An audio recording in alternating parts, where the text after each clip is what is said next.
Okay, this is our first mission. I'm not quite sure how the recording of this will work, because the original resolution is something like 640 to 480, and that's what's shown on these briefing sections. But you can increase the resolution in the actual combat sections to some extent. So they're not at all compatible as far as resolution is concerned. And what I'm playing here is actually a very small screen at the upper left corner of my monitor. So I'm guessing I'll have to bloat this quite a bit, maybe make it a separate video and then combine them, edit it and then combine them later. Otherwise this just looks retarded. I'm willing to put up with some retardedness in these, but since the briefings are very central to understanding what you have to do in the mission and what's going on in the mission, so that warrants a little bit of extra work on my part. Let's listen to the operation briefing. Incoming transmission. Davian guards. Our 1st battalion is on planet. We caught the smoke jaguar off guard, but just barely. They were able to activate the planet's orbital guns and caught the dropship York before she landed. We've lost all contact, so assume X-Ray Company is out of the picture. Yankee and Zulu companies, you'll pick up the slack as well as any survivors and equipment that can be used. While those guns keep us pinned down, support will be limited, so salvage is a priority. Davians, make no mistake. Despite the loss of X-Ray Company, our battle plan is intact. We will take this planet back. I'm downloading your mission briefings. Move to destroy the designated clan targets in Mulgana Beachhead before they can react. The battalion makes special equipment available as required. Okay, the actual mission briefing is here. It takes form. Liberate work camps. Destroy Camp Alpha, HQ and Natural Gas Tower. Destroy all 3 garrison buildings at the garrison base. Destroy Camp Beta, HQ and Guard. We have no fire support. I actually don't recall what those are. Small, large, central probe. I can guess what they are. There's a fog of war in this mission. Basically this is the map we're gonna be playing in, but you don't see the terrain. It's covered in black. So camera probe drone will probably just start revealing, remove the blackness where you deploy it. Sensor probe will not remove it. There's sort of a mini-map or radar type system where before you can see targets, you can spot them on radar and they show us as some blips in the blackness. You can clearly see them, that there's something there, even if it's a vehicle or something that has a sensor like an enemy mech. But you can't see the terrain or what it is exactly. So a sensor probe would be something that you deploy there and it shows all those targets, but does not reveal the terrain. Artillery, small, large, small, I think is naturally it's weaker, but it's also faster. There's a deployment time when you target it before it lands, the strike lands. So small is actually in many cases better. It's not so destructive, but you can use it more efficiently. Large just annihilates everything where you place it. The Smoke Jaguars have been putting dissident members of the population into work and re-education camps. The Zulu Company has been tasked with the liberation of 2 such camps, designated Alpha and Beta. At Alpha, destroy the Camp HQ building and the Natural Gas Tower. But do so carefully, as the gas tower is highly volatile and will explode. At Beta, eliminate any guarding combat units and destroy the Camp HQ building. Additionally, the local bondsman forces must be dealt with. Destroying the 3 garrison buildings at their base camp will help to ensure our control of the area. Battalion transport is only able to carry 3 mechs to the engagement area, so analyze the tactical map and plan accordingly. Use the terrain available to get a better view of the enemy and potential targets. Tactical warning: automated turret defenses reported in the area. Clan or Omni-Mech reported in the area. Studying the map is vital to understanding what you need to do in a mission. We're separated from those landmasses, we can't reach them. But here you see, these are populated areas, buildings. You can see roads. You can also spot targets of interest.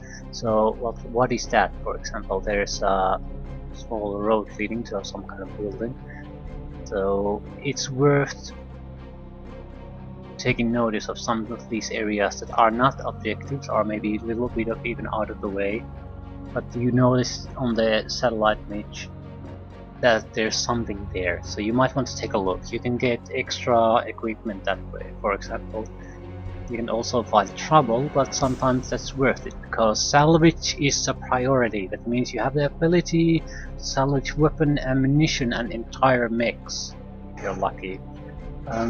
There's probably a good way to do that. I don't recall what they are. I know you can target specific body parts, but it's very...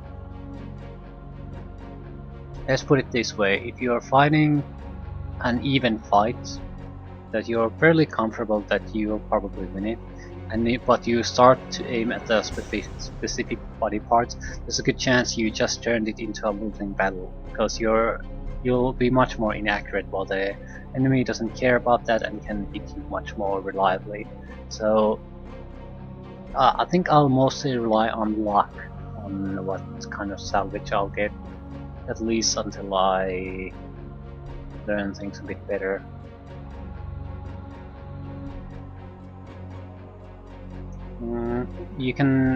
These are the mechs we have available. You can just drag them there and they'll work. But before we do that, I didn't spot anything particularly interesting here. Our Force Group 1 will be deployed there. One thing to notice is hills, also forests, green areas. Forests are not... You can't pass through forests, but you can set them aflame and burn your way through, for example. If it's light or sparse forest, you can just run through them. You're in mix. After all, the trees will just fall down. But before we do that, we want to take a look at the other tabs. Purchasing, Mech Bay. We can't afford, battalion inventory. We have 5,000 resource points. We cannot afford any new mechs. They cost 15,000 at a minimum to 70,000 of an Atlas. There's a letter after the mech. I think AJW. It's A means armored variant. J is, I think, jump variant, so it has jump jets. W is a weapons variety. You can... let's go to mech A. Now these are mechs, mech warriors. Hawk prides himself on his ability to swoop in for the kill, and the fact that he can make any minor skirmish sound like epic battle. So, port gunnery, port halting, port jumping, great at sensors. We purchased him already, we can't buy new ones. Components. These are the weapon systems we have. Some of these have ammo. Missiles have ammo, cannons have ammo, lasers don't, and things like that. So it matters in certain missions. Projectile and missile weaponry are usually very good, but in a long engagement you don't want to have anyone who's entirely reliant on those. So some kind of a laser or energy weaponry will be very highly recommended. I do have to say that I don't know how to play this game well. I've tried the first mission basically and played it through, and that's my expertise in this game at the moment. And this is just a list of different equipment that you can get. Basic sensor, all mechs have basic sensors. It's more of a, I guess, a spare part sort of thing. We have to keep an eye out for certain weapons. Long range missile bag. Can I afford it? I'm not sure I want to buy it, but long range missiles are very good. I think I'll buy it. Heavy flamer, not interested. Laser. I'm not sure I should be buying those.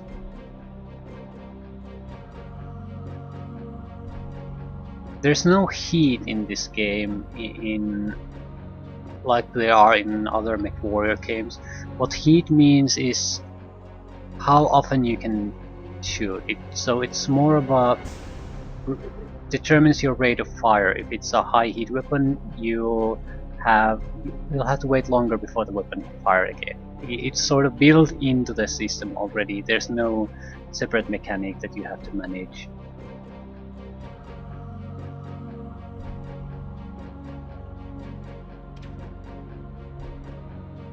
And Mech Bay, where would you manage all of these things?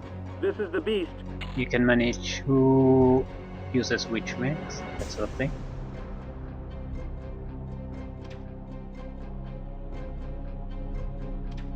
We could buy components. Vehicles. Swiftwind Scout car. I'm not going to buy a Scout car, but this is something also you maybe want to look through. Refitting truck, mine layer, Scout tanks, minesweepers. Refit truck is very good and costs 4,500. We couldn't even afford it if we wanted to. But repairs armor, replenishes expended ammunition. So if you're relying heavily on ammunition, refit truck will be very good to have with your force. This is what we're really interested in, the Mech Bay.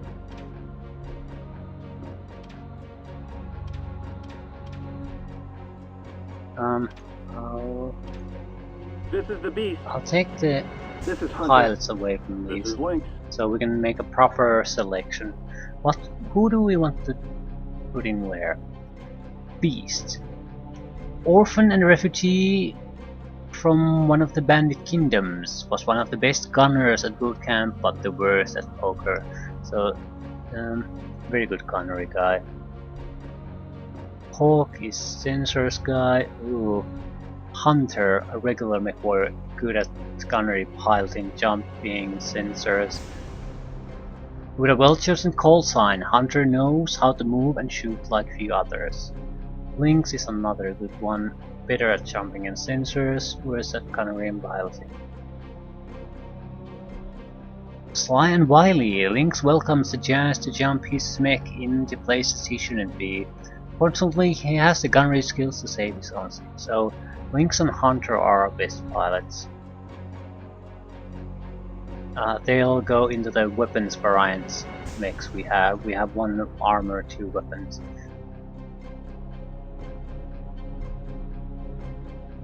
This has short-range missiles, a laser, and a particle projectile cannon. Lynx is just fine there. Or is it who's the better gunner? Hunter. This is Hunter.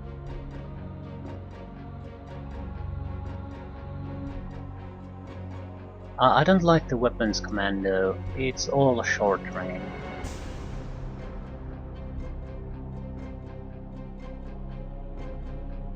The armor one is all short range too, so I wonder if I can get the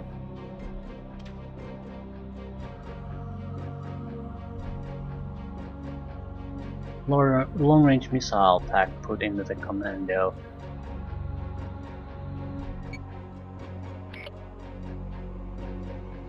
Payload is what? Load gun. What's the free load we have? Shit. I'm not too familiar with this.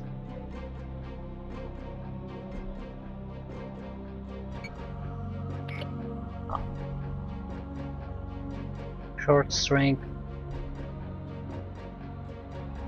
Streak short-range missile launcher. Guaranteed hits. I think maybe I should try the...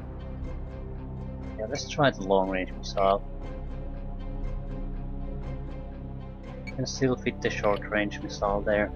So, a lot of missiles, but one later exchange to a long-range missile pack. I have no idea how well that worked. But I don't like the idea of everything having short range only weapons. I would have preferred at least one medium weapon with everything. Not sure about the commando.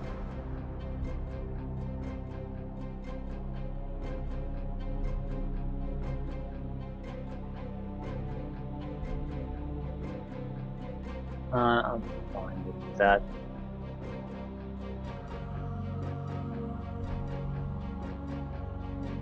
The armor one is one who's going in to take hits anyway, so it can have the short range weapons.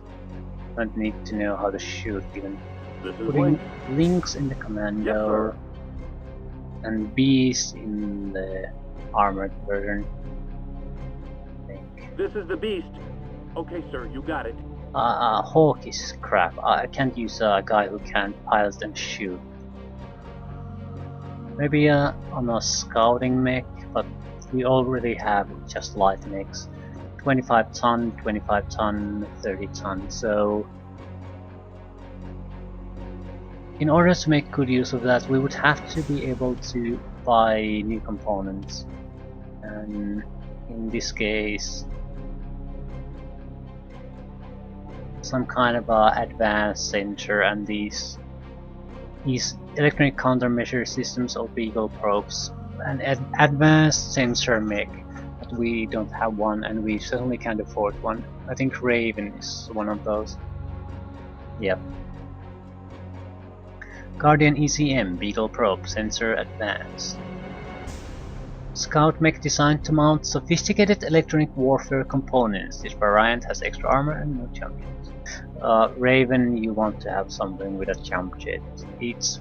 That's its thing. Fast moving, you can approach from directions normal units wouldn't be able to, and move to locations where you'll be safe from enemy detection by fire. Anyway, I think we're ready. So we'll go with setting we have. We'll send all three. If you play these through with a weaker team, you'll get some bonuses because you're below the drop weight limit, so you'll get extra resource points from that as a reward. But I don't care all that much about that. I need to know to play game better to be able to determine beforehand if what I have in the mission will be enough. I think I'll be struggling at least a little, even right from the start to, or at least early on, to do these missions on the first try. Some of them will not work. So I'm not trying to pick extra trouble. We'll use all the resources we can available to the best of our ability. And that's it.